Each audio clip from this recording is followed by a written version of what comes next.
Hi, it's Mark Bossert. I'm here with Bernie Pawlik, Pawlik Automotive in Vancouver. Vancouver's best auto service experience, 25 times voted by their customers as the best place to get your car repaired in Vancouver. And we're talking cars. How you doing, Bernie? Doing very well. All Today's right. victim is a 2014 Honda CRV that had a warning light for the timing chain issue. What was going on with this vehicle? Yeah, so a couple things. The owner had complained there's a rattling noise in the engine on startup, and the check engine light was on. She actually had another mechanic shop look at it, and they figured maybe it might need a timing chain. It was beyond the scope of the work they wanted to do. The owner brought it to us for a second opinion, and this is the kind of work we do. So 2014, what kind of mileage did this vehicle have? 208,000 kilometers. So it's up there. It's certainly not the end of the life for this engine, but it's got a bit of use and time on it. So what was your diagnosis? Yeah, so there was a code for a cam crankshaft correlation code. And what that usually means, there's a sensor for the camshafts and there's a sensor on the crankshaft. And if those sensors aren't correlating like the computer thinks they should, it sets off the check engine light because it's reading that those two moving items are out of position in what they're supposed to be. And there's a few things that can cause that. It could be a stretched, a worn timing chain. It can also be a variable valve timing gear. The intake cam is variable valve timing. So there's a solenoid that actuates that. We tested that, found that was operating properly. And without taking everything apart, we determined the timing chain itself was definitely faulty. Either it skipped a tooth or something, badly stretched and needed to be replaced. There's our vehicle. There's our vehicle. There's the engine compartment. There's the engine. Yep. So underneath the center there, you can see the valve cover in the middle. That's where sort of the action happens. Plus on the left side, when we're looking at, it's actually the right side of the engine when you're in the car, but on our left of the picture down there, that's where the timing chain is all located. And so that's kind of where all the work took place on this car. There's a view of the valve cover removed, and you can see the valve train. The intake camshaft is closest to us. You can also see the timing chain on the left side of the picture. That's the intake cam. And then there's some guide rails that go around the timing chain that cover the top. And there's a bit of an orange piece poking out from the front left corner. And that is one of the guide rails. So this looks pretty clean. Is this normal? Is this how you'd expect an engine to look? Yeah, this is a good sign of a well-maintained, clean engine. Had we removed this cover and found oil sludge all over everything, we might have reevaluated whether we were going to do a timing chain replacement, but there was none present. So it indicates that the oil change maintenance was probably fairly regular and done at the right times. Do you guys check the cam lobe wear while you got this apart? We definitely look at it, have at least a quick glance. If the cams were badly worn, there'd be tapping noises in the engine. There would also be, if it was severe enough, an engine misfire code, and there was nothing like that. So the noise is clearly, a timing chain rattle is a pretty distinct noise if you know what you're listening for. So, that was clearly there when we started the engine. And here's the verification. So at this point, we lined the crankshaft pulley up and the arrow, you can see it better on the cam gear on the left side. That's the exhaust cam. There's a line there that you're marking. Below it, and it's not so clear on this picture, but it is there.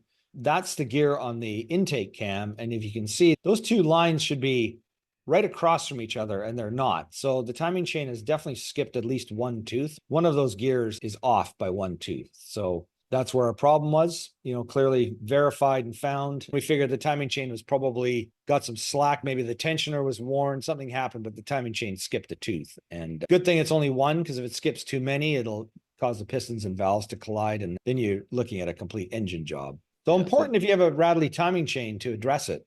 And do it before the noises get severe. If you hear it happening, that's a good idea. Hey, better get it fixed.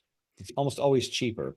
And if it skipped 2, 3, 4 teeth and it's just going to explode the engine, basically. Yeah, I don't know how many it'll take, but, I don't want to speculate or try, but it skips a few. It could cause pistons and valves to collide. Sometimes it might even need a little more. And this is just a check engine light. It's not blinking. It's not necessarily telling you how dangerous this situation is. No. Like a blinking check engine light only happens when there's an engine misfire that could cause, the exact description is a catalyst damaging engine misfire. So the engine's misfiring, it can dump too much raw fuel into the engine down the exhaust system. That can cause the catalytic converters to be damaged pretty quickly. So that's why you need to fix that code in a hurry. But, if the light's on and there's a cam crank correlation code, this engine was obviously not running as well as it could have, although it seemed okay. But it definitely ran better after being fixed. It's no doubt about it. So when you change the timing chain like this, what other parts need to be looked after? Yeah, so we get a complete kit that's got gears, chains, tensioners, the tensioner, and all the guides. So all the components related to the timing chain are all replaced. So basically, all the pieces like this plastic looking piece here, Yep, and then these gears actually are changed as well, those gears are changed too. and the bottom ones, And and the the chain. bottom gear, yeah, and the chain, yeah. And if you look to the right of the chain, you can see there's a guide rail there as well. Oh, right Down, here, yeah, this one. yeah, down a little lower, yeah, yeah, right there. So I didn't actually take any photographs with the chain, on the side of the engine off, but there's basically just goes down to towards the crankshaft, and the tensioner sits down in that area. So the message is, it's a big job. It's a big job, yeah, it is, yeah, yeah. It's a large amount of work. Would there Not, have been anything that the customer could have done to have stretched this out so it didn't happen at 208,000 kilometers? Maybe it would took to 300,000. I can't really think of anything because timing chains usually just wear on their own. I mean, of course, if you don't change the oil regularly, that can affect it. It might be that this didn't get oil changes as much as it should have, and just some engines are just not so prone to sledging up. And this might be one of them. But I would say, change your oil regularly. That's the key thing. Sometimes it's just fate.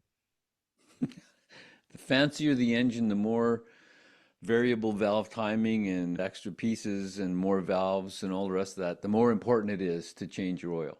It is absolutely. And oil change intervals, we've talked about this many times. It's kind of a theme of our podcast. The oil change intervals are way longer than they used to be. Oils are way better quality. I mean, engine combustion is way less crap that goes into the crankcase, just for better fuel management. There's a whole bunch of reasons why you don't have to change oil as much as you would have 30 or 40 years ago. But nonetheless, the complexity of everything is much higher now. So you still really need to change the oil pretty frequently. Not every 3,000 miles or 5,000 kilometers, but 6 to 8,000 Ks kind of thing, or maybe a little longer on a European car with a 8-liter crankcase of oil. You can go longer, but it's important to do it. It'll save you money in the long run. And so once everything's repaired, how did the vehicle run? Good. No more rattles. No more check engine light. Ran good. If you're looking for service for your Honda, your CRV, or any Civic, Accord, whatever it is in Vancouver, the guys to see are Pawlik Automotive. You can book your appointment online at pawlikautomotive.com, or you can call them at 604-327-7112 to book your appointment. You have to book ahead. Always busy, always fixing cars every week, like clockwork. Pawlik Automotive in Vancouver. Thanks so much for watching and listening. Thanks, Bernie. Thanks, Mark. Thanks for watching.